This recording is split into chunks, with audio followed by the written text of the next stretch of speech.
La palabra de Dios en el principio era una persona, con Dios y Dios en su naturaleza, con poder de vida en sí para crear y luz para todo ser humano. Luego, en su palabra escrita, dice que Dios hizo todo desde la nada. Dijo y fue. Génesis 1, 1 hasta 25 y 2, 7. Y el señorío de los demás criaturas terrenales. 1, 26. Todo bueno en gran manera. Todo lo que vemos ahora, naturalmente, por el telescopio o por el microscopio, la inmensidad del universo, la belleza de la naturaleza y los detalles de la vida aquí, nos habla claramente de su eterno poder y deidad. Romanos 1:20. Cuando el hombre sin excusa desconfió de Dios porque quiso hacerse grande sin él, Dios le llamó para que reconociese su pecado y volviese a él, prometiendo perdón, justa y vida en él, si tuviese fe en él. En su palabra escrita, habló en figuras y promesas de la venida de la palabra en persona, Dios hecho hombre, que tras una vida perfecta aquí, moriría para pagar toda nuestra deuda con justicia para la salvación de todo aquel que creyese en él. Juan 3:16. Jesús vino con gracia y verdad, murió en la cruz por nosotros y resucitó para dar vida eterna a todos los que creen en él. Y Dios sigue llamando, manifestando nuestro estado perdido para ofrecernos perdón y vida en Cristo, un nuevo nacimiento, una nueva creación que no se puede contaminar porque es eterna, asegurada en Él que resucitó y está en el cielo. 2 Pedro 1:3. El poder de la palabra de Dios es inigualable, porque Dios es luz y Dios es amor.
Vi en el cielo otra señal, grande y admirable, 7 ángeles que tenían las 7 plagas postreras, porque en ellas se consumaba la ira de Dios.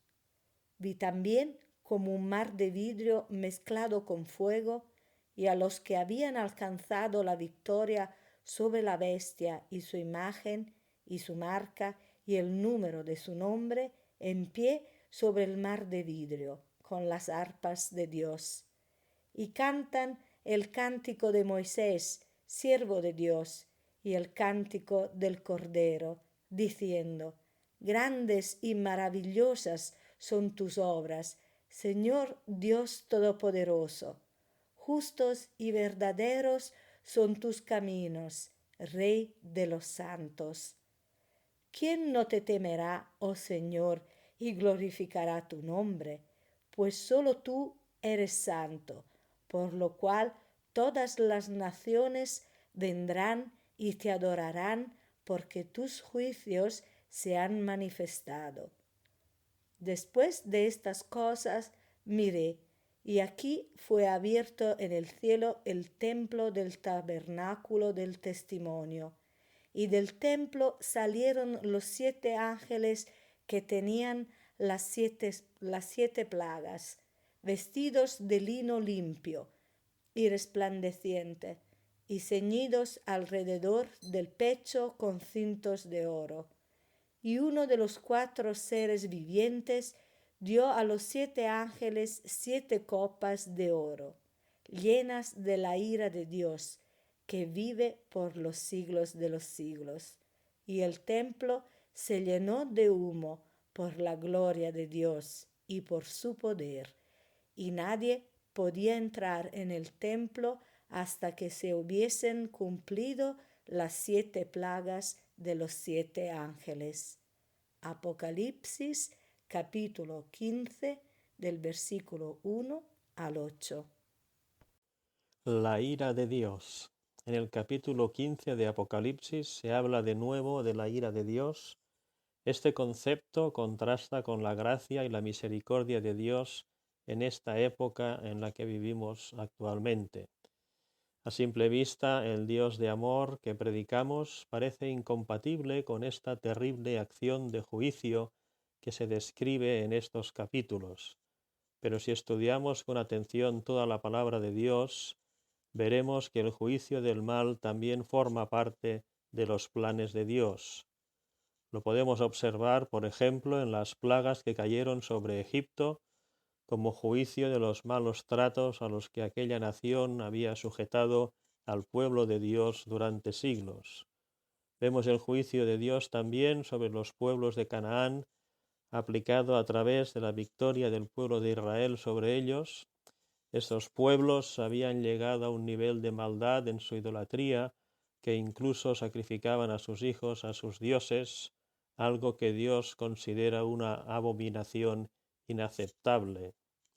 Lo habíamos visto también en el caso de Sodoma y Gomorra o en la época del diluvio. El secreto de nuestra salvación, pues, y de la gracia de Dios de nuestro tiempo y de la misericordia de Dios en todas las épocas, se halla precisamente en la cruz de Cristo, porque de tal manera amó Dios al mundo que ha dado a su Hijo unigénito para que todo aquel que en él cree no se pierda, mas tenga vida eterna. Si Dios pudiera o quisiera saltarse el juicio del mal sin más, jamás habría entregado a su propio Hijo, al Santo, al hombre perfecto sin mancha, para que muriera de forma terrible en la cruz por nosotros, el justo por los injustos, para nuestra salvación gratuita.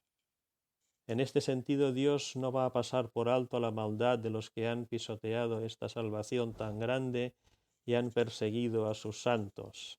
Es necesario, pues, que Dios juzgue el mal, y en este capítulo se presenta el inicio de la victoria de Dios sobre sus enemigos. Habla de las últimas plagas que consuman, es decir, completan la ejecución de la ira de Dios. Como hemos comentado, la palabra plagas nos recuerda el juicio de Dios sobre el pueblo de Egipto.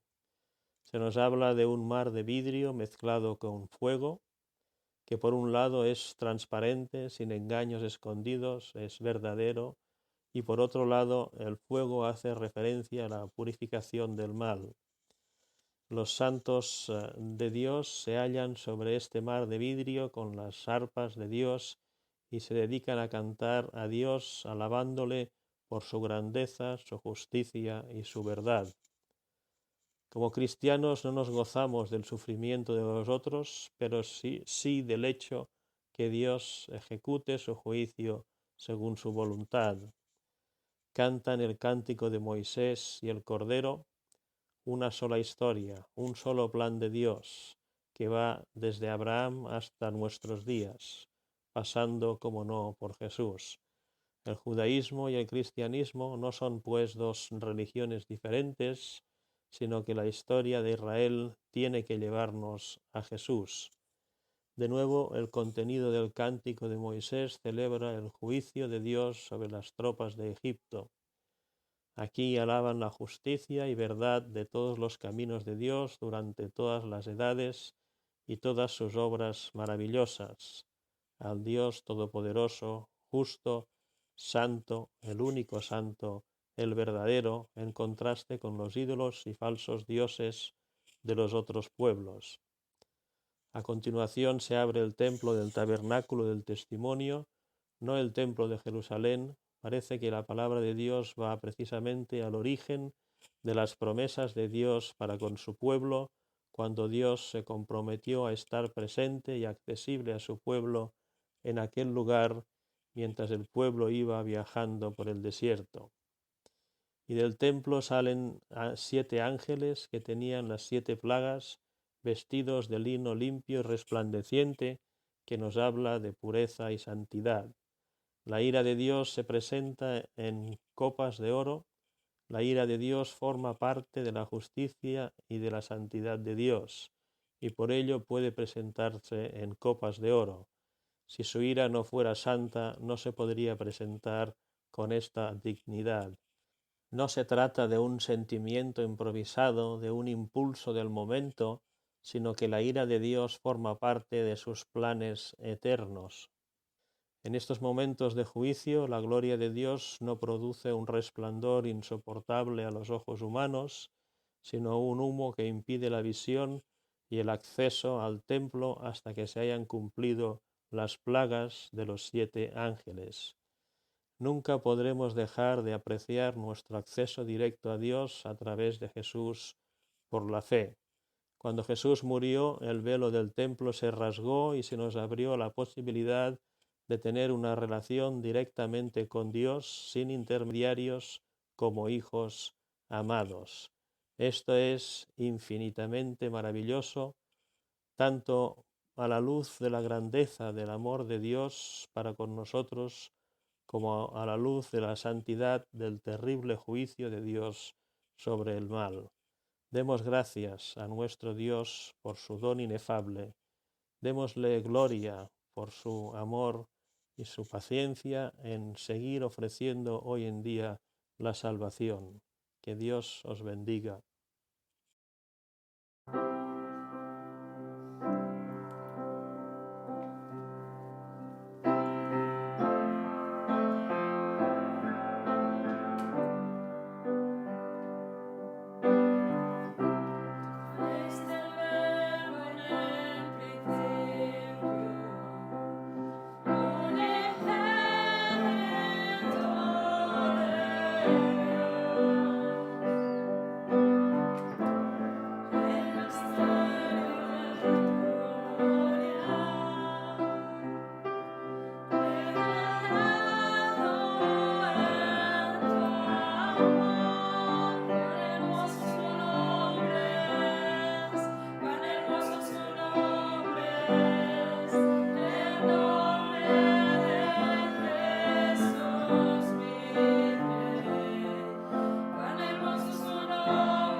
Et treu la llum, te l'enfosqueix, mantell gruixut, estès arreu, espès, gris blavenc, que et deixa sol i sense sol. Plores en veure ploure, tan seguit suau ara tot xop. Com llueixen, però, el terra, com neteja i com retalla la carena, revelant-ne poemes mai abans vistos, mai abans viscuts.